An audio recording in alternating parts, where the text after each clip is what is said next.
You have always dreamed of coming to Thailand. The first time, you loved everything about it. The food, the people, the atmosphere. You couldn't stop smiling. But after spending enough time here, some of the things you love about Thailand slowly starts to frustrate you. So, what changed? สวัสดีครับ I'm Thanong, Swiss Thai author of 42 Thai social codes, and I decode what Thailand reveals about you. If you have spent enough time in Thailand, you have probably experienced this yourself. Someone arrived 20 minutes late. A yes turned out not to be a real yes. Something that was supposed to happen simply never happened. At first, it doesn't even feel like a real problem, but after experiencing the same patterns over and over again, frustration slowly starts to build.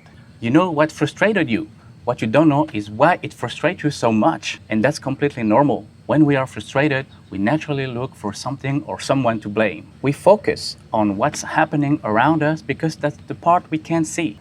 But what if your frustration wasn't really about Thailand at all? In this video, I'm going to decode exactly why Thailand makes you feel this way. By the end, you understand why some of the smallest frustrations can reveal something much bigger about yourself. And I'll show you how this understanding can completely change the way you experience Thailand. If you have spent enough time in Thailand, you have probably felt this. Something in your condo was supposed to be repaired today, but nobody showed up. You arrived exactly on time for an appointment and the other person arrived 20 minutes later. Or a Thai person smiled and said okay, but somehow it didn't really mean yes. Individually, none of these things are a big deal. But when you add them up one by one, they start becoming something much more frustrating. Nothing dramatic happened. And yet, somehow, you are frustrated. That frustration actually has an explanation. A communication researcher named Judy spent years studying what happens when reality doesn't match what people expect. She called it expectation violation theory. What she found is surprisingly simple. Frustration doesn't come from what happened. It comes from the gap between what you expected to happen and what actually happened.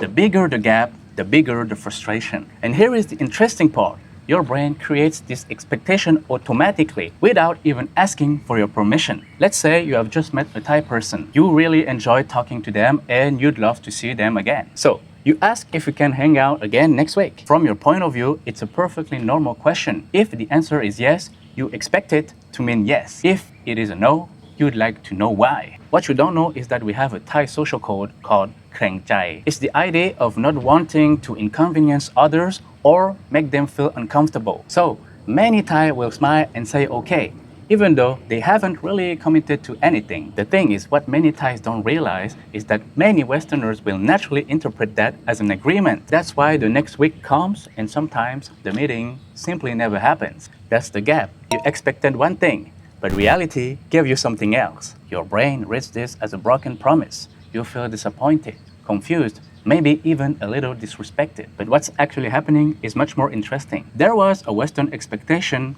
a Thai response, and no explanation in between.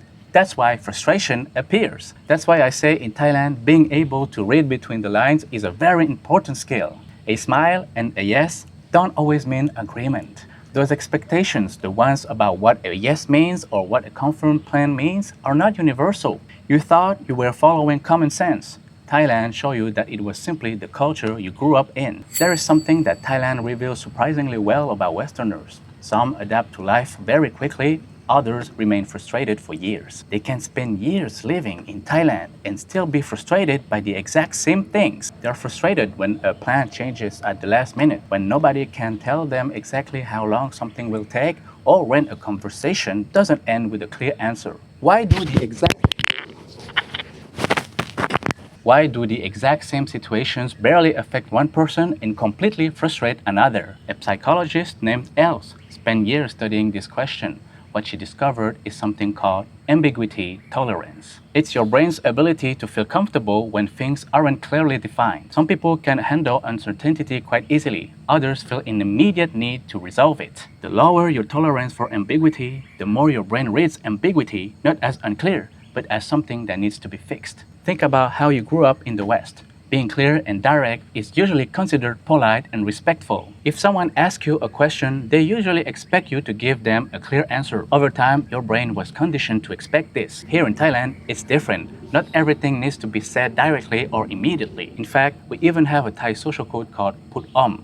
which means indirect communication. For example, saying what you really think in the moment is less important than keeping a conversation comfortable. Not everything needs to be made perfectly clear for people to feel comfortable. Being able to keep harmony and make people feel comfortable is a social value. Thailand isn't necessarily more ambiguous than anywhere else. It simply runs with different social codes. What feels ambiguous to you simply feels normal to people who grew up here. Being in Thailand simply shows you how frustrated you get when you can no longer rely on Western social codes.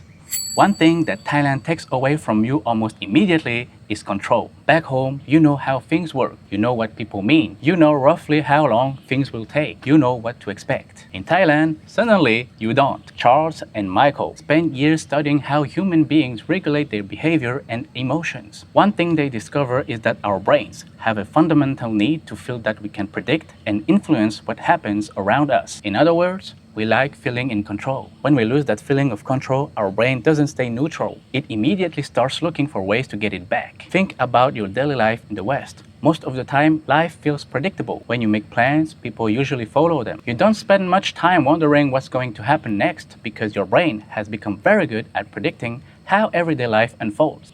So, you can live your life with a certain level of predictability. But when you are in Thailand, there is a concept called Wela Thai, which simply means Thai time. It reflects a much more flexible relationship with time and planning. It doesn't mean that Thais don't care about time at all. It simply means that time isn't always the most important thing in the room. Sometimes people, relationships, or situations matter more than the time. Imagine you leave your house to get that document done today, expecting everything to go according to plan. Then you arrive and realize that there is another step you didn't know about. Suddenly, your according to plan becomes a come back tomorrow. For many Thais, adapting to the situation feels more natural than forcing the reality to fit the original plan. Flexibility is a social value here, which means being comfortable when plans or situations change. But your brain can't accept this new reality. It simply wants things to go according to plan like you are used to in the West. The thing is, the more you try to control your environment according to your Western expectations, the more Thailand will frustrate you. And this frustration you feel when things don't go according to plan is simply showing you how much control your brain needs in order to feel comfortable. Sorry, I had to change place. I feel like it happens in every videos. Actually, the sun was hitting my face very hard. That's what happens when you make a video on a rooftop. Anyway, let's go back to it. There is something worth noticing about everything we've talked about so far.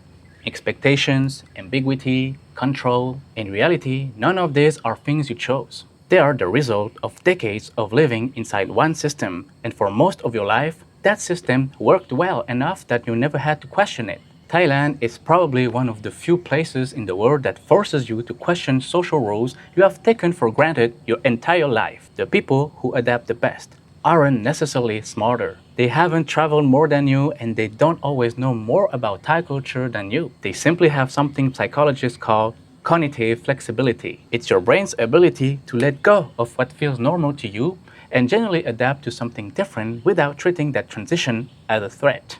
People with high cognitive flexibility don't get frustrated less often in Thailand. They don't find Thai social codes easier to decode. They simply interpret situations differently. When something unexpected happens, their brain reads it as new information. People with lower flexibility read the exact same situation as something to be fixed. Cognitive flexibility isn't about agreeing with everything or pretending cultural differences don't exist. It's simply about accepting that not understanding something immediately doesn't automatically mean that something is wrong. A lot of people come to Thailand and spend their whole time waiting for Thailand to make sense. But things only start to change when you stop expecting Thailand to work like home. I noticed the people who adapt the best in Thailand aren't necessarily the people who understand Thai culture the fastest. They are often the people who are the most comfortable saying, "I don't understand this yet." So, why does Thailand makes you frustrated? The truth is that you have spent your entire life relying on social codes that made perfect sense where you came from. Then one day, you landed in Thailand, where many of those social codes simply don't apply anymore. You know, even Thais get frustrated by Thai culture sometimes. That's simply what happens when human beings live together. The difference is that Thailand forces many Westerners to question social rules they have never had to question before. That's why your frustration is actually much more interesting than it seems. It's not just telling you something about Thailand, it's telling you something about yourself. The real question is, how much of what you consider normal is simply the culture you grew up in. So, if I could give you only 3 pieces of advice, it would be this. Learn to become more flexible. Stay curious. Learn Thai social codes. If you are planning on living in Thailand or spending a lot of time here, flexibility is probably one of the most valuable skills you can develop. Things won't always work the way you are used to, and that's okay. Not everything needs to be fixed. Sometimes it simply needs to be understood. When something doesn't make sense to you, don't immediately assume that something is wrong. Ask yourself why it makes sense here.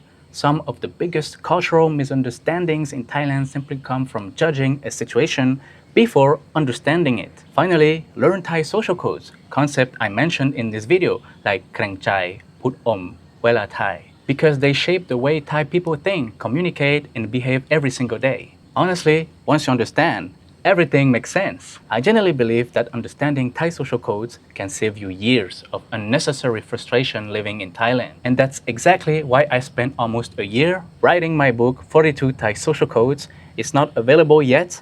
I literally just received my first copy, but I'll let you know as soon as it's available on Amazon. Personally, as someone who grew up between the Thai and Western mindset, I completely understand why so many Westerners feel frustrated in Thailand. But I also understand why Thais behave the way they do. Most of the time, they are not trying to be disrespectful or difficult. They are simply following the social codes they grew up with, just like you are. That's why I don't really see this as a Thailand problem or Western problem.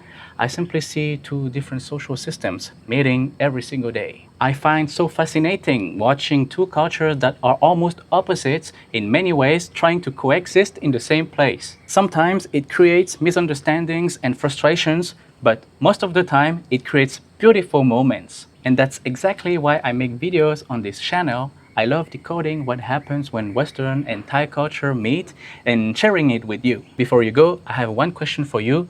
What's the thing that frustrates you the most about Thailand, and have you managed to overcome that frustration? Or is it still something you struggle with? Let me know in the comments. And if you'd like to keep decoding what Thailand reveals about you with me, you can subscribe to Thai Decoded. ไว้เจอกันนะครับ